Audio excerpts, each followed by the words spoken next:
अस्सलाम वालेकुम। आज हमने ये पढ़ना है कि हम किसी भी इक्वेशंस में कितने टाइप के सॉल्यूशंस होते हैं। ये पहले वीडियो में डिस्कस कर चुकी हूँ मैं कि सॉल्यूशंस कितने टाइप के होते हैं, और एक एग्जांपल्स के थ्रू मैंने बताया था कि यूनिक सॉल्यूशन हमारे पास कब होता है। एक टाइप डिस्कस हो चुकी है। पहली टाइप हमारे पास होती है कि सॉल्यूशन हमारे पास यूनिक कब होता है। दूसरी टाइप होती है कि हमारे पास सॉल्यूशन जो है वो इनफाइनाइटली मैनी सॉल्यूशन हो सकता है। तीसरी टाइप ये है कि हमारे पास ऐसा हो सकता है कि हमें नो सॉल्यूशन कब मिले, यानी ऐसा पॉसिबल है। आज हमने एक एक एग्जांपल के थ्रू ये पढ़ना है कि हमारे पास नो सॉल्यूशन कब होगा और हमारे पास इनफाइनाइटली मैनी सॉल्यूशंस कब होंगे। ये हमारे पास क्वेश्चन गिवन है, x plus y equal 5, 3x plus 3y equal 10। इसमें अगर हम देखें दो इक्वेशंस हमें दी हुई हैं।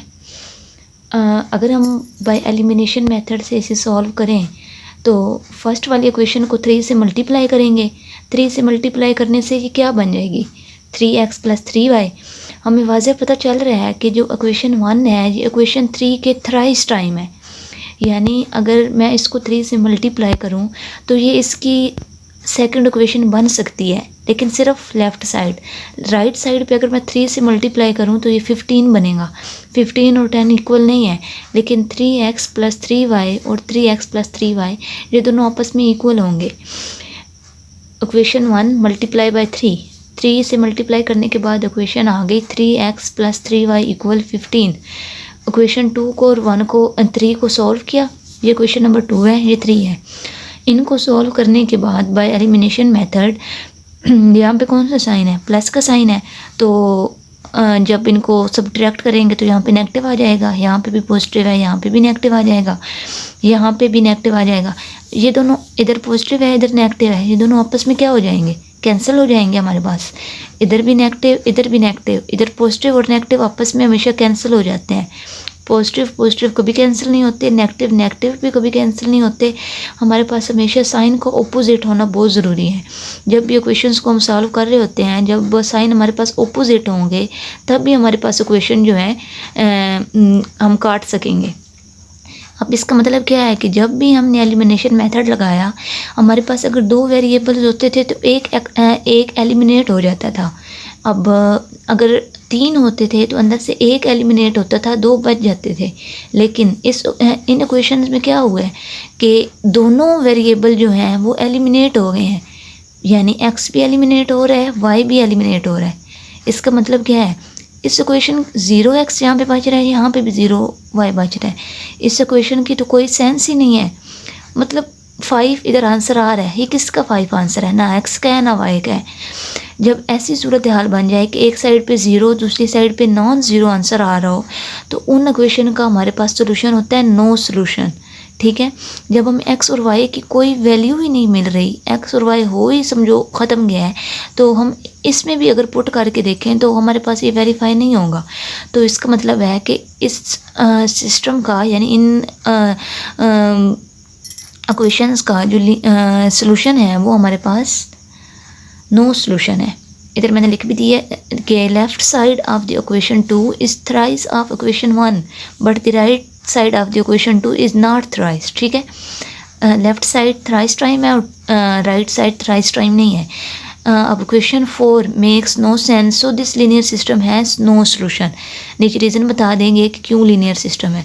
अब हम एक क्वेश्चन ऐसा करते हैं जिसमें हम ये बताएंगे कि इनफाइनाइटली मैनी सोल्यूशंस कब हो सकते हैं किसी भी क्वेश्चन में। क्वेश्चन हमें गिवन है, 2 हमें इक्वेशंस दी गई हैं, x plus y minus 2z equal 5, 2x plus 3y plus 4z equal 2। सबसे पहले आपने पहचान करनी है कि हमारे पास इक्वेशन कितनी है। इक्वेशन कितनी है, 2 है। वेरिएबल्स अंदर कितने यूज़ हो रहे हैं, x, y और z 3 वेरिएबल्स हैं, यानी number of equation is not equal to number of variables. जब ऐसी सिचुएशन पैदा हो जाए कि वेरिएबल्स ज़्यादा हों और इक्वेशन कम हो, तो उस सूरत में हम कोई भी मेथड लगा लें तो हम इसको सॉल्व नहीं कर सकते। हमारे पास एक ही ऑप्शन बचता है, वो है सपोजिशन का, यानी उस सूरत में हम सपोज कर देते हैं किसी एक भी वेरिएबल को कि ये इसकी इक्वल है। मैंने सपोज कर दिया कि जी इक्वल है टी के। आप एक्स को भी कर सकते हो, वाई को भी कर सकते हो और जी को भी कर सकते हो।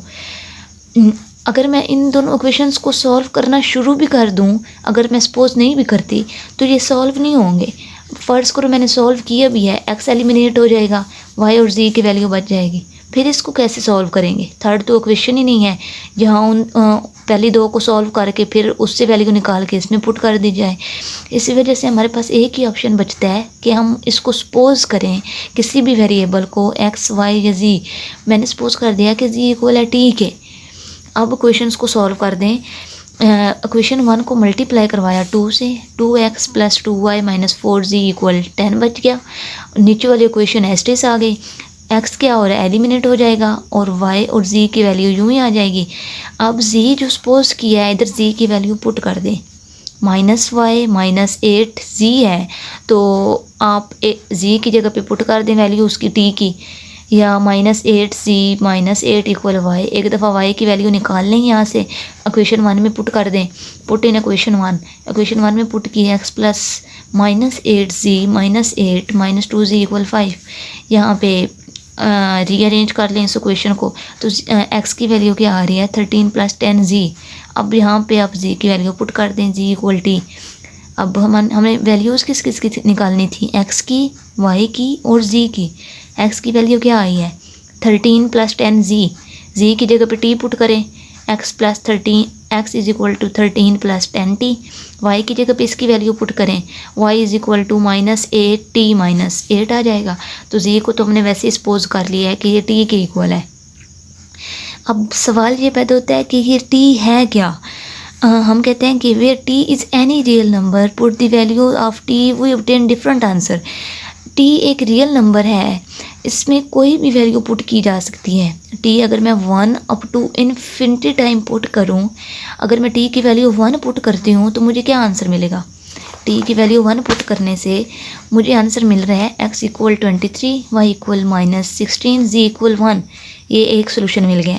अब मैं पुट करती हूँ पुट t = 2, मुझे आंसर क्या मिल रहा है? x = 33, y = -24, z = 2। इसका मतलब क्या है कि मैंने 1 को पुट किया, आंसर डिफरेंट मिला, 2 पुट किया तो आंसर डिफरेंट मिला। तो t की वैल्यू को जैसे जैसे चेंज करेंगे हमारे पास सोल्यूशन चेंज हो रहा है। सोल्यूशन चेंज होगा तो हम इससे क्या लेंगे? इसका मीनिंग क्या है कि इस लीनियर सिस्टम का इनफाइनाइट सोल्यूशन हो सकते हैं। यानी t की वैल्यू डिफरेंट रखो, हमें सोल्यूशन डिफरेंट मिलेगा। 1 रखो, हमें सोल्यूशन डिफरेंट मिला है। 2 रखो, सोल्यूशन डिफरेंट मिला है। Up to so on infinity time ये हमें सोल्यूशन मिल सकता है जैसे जैसे हम वैल्यूज़ को चेंज करेंगे। तो इस सूरत में जब हमारे पास इक्वेशंस 2 हों, वेरिएबल्स 3 हों, तो हमारे पास जो सोल्यूशन होता है वो इनफाइनाइटली मैनी सोल्यूशन होते हैं। जब हम सपोजिशन वाली साइड पे जाते हैं ना, जैसे मैंने कहा है कि z = t, अब t तो कुछ भी हो सकता है, कोई भी रियल नंबर है t, तो ऐसे लीनियर सिस्टम का सोल्यूशन जो है इनफाइनाइटली मैनी सोल्यूशन होता है। एक दफ़ा फिर से बता देती हूँ, नो सोल्यूशन तब होता है जब हमारे पास इक्वेशन की कोई सेंस ना बन रही हो, एक्स और वाई का कोई आंसर ही ना मिल रहा हो, एक साइड पे ज़ीरो दूसरी साइड पे नॉन ज़ीरो आंसर मिल रहा हो, जिन्हें गिवन इक्वेशन में पुट करने से वेरीफाई ना हो रहा हो, आंसर इक्वल ना आ रहा हो, वो होता है नो सोल्यूशन। यूनिक सोल्यूशन क्या होता है कि 3 इक्वेशंस हैं, एक्स वाई और जी की डिफरेंट वैल्यूज़ मिल रही हैं, जिस मेथड से भी सॉल्व करें आंसर हमें यूनिक मिल रहा है। अगर जो गिवन इक्वेशन 3 दी हुई हैं उसमें एक्स और वाई जी पुट करने से हमें इक्वेशन वेरीफाई हो रही हो, तो तब हमारे पास होता है unique solution. Infinitely many solution तब होता है जब हम सपोजिशन वाली साइड पे जाते हैं। जब सपोज आ जाता है कि हमने z = t किया है या x = t किया है या कुछ भी = t किया है, तो तब हमारे पास इनफाइनाइटली मैनी सोल्यूशन होते हैं। ठीक है, इसी वजह से इस लीनियर सिस्टम का इनफाइनाइटली मैनी सोल्यूशन है। अब अगर इसके ग्राफ की बात की जाए, हम तीनों इक्वेशन का डिफरेंट ग्राफ ड्रा कर सकते हैं। अगर इक्वेशन 1 का मैं x इंटरसेप्ट लूँ तो वैल्यू क्या आएगी? 5 0 0। y इंटरसेप्ट लूँ तो क्या आएगी इक्वेशन 1 का? 0 5 0। z इंटरसेप्ट लूँ तो 0 0 - 2 5। इक्वेशन 1 का ग्राफ क्या बनेगा? यूँ x एक्सिस ये ले रहे हैं, x एक्सिस पे 5, y और z 0, y एक्सिस पे क्या है? 5, x और z 0, z एक्सिस पे हमारे पास क्या है? 0 0 2। ठीक है, जी एक्सिस पे 0 0 -2.5 है, सॉरी। इनको सबको कंबाइन कर दें तो ये हमारे पास शेप यू बन रही है।